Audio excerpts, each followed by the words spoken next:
தன் திருமணத்திற்கு உறவினர்கள் எல்லாம் வராத காரணத்தால, அந்த கல்யாணத்துல இருக்க கல்யாண பொண்ணு, கல்யாணத்துக்கு வராத எல்லாருக்குமே சுமார் ரூ. 4,339 ஃபைன் போட்டிருக்காங்களாம்.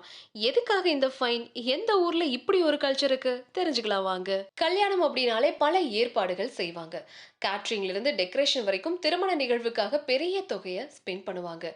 குறிப்பா விருந்தினர்களுடைய எண்ணிக்கையை பொறுத்து உணவு ஏற்பாடுகள் இருக்கும். சில திருமண நிகழ்வுல உணவு பற்றாக்குறை ஏற்படும் அல்லது மீதமாகிடும். இதுக்காக யாரும் போய் நம்ம சொந்தக்காரங்க கிட்ட இழப்பீடு கேட்டுட்டுலாம் நம்ம இருக்க மாட்டோம். சோ அப்படி நம்ம கேள்வி கூட பட்டிருக்க மாட்டோம். ஆனா அமெரிக்காவின் மினசோட்டா அப்படின்ற பகுதியில நடந்த கல்யாணத்துல அந்த கல்யாணத்துக்கு வர முடியாம போன விருந்தினர்களுக்கு அபராதம் விதிக்கணும் அப்படின்னு அந்த மணமகள் சொல்லி இருக்கிறது இணையத்துல வைரல் ஆகி இருக்குங்க. சோ கடைசி நிமிஷத்துல அவங்களுடைய அம்மா உட்பட சில விருந்தினர்கள் திருமணத்துல கலந்துக்க முடியாம போயிருக்கு.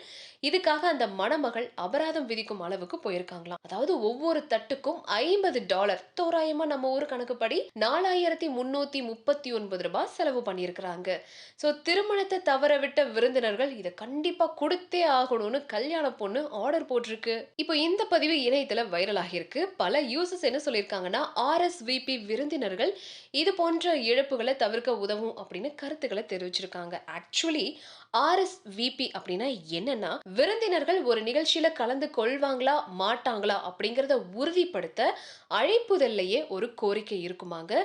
சோ இந்த அபராதம் விதிக்கிற பதிவு இப்ப இணையத்துல பலருடைய கவனத்தையும் பெற்றுட்டு வருது.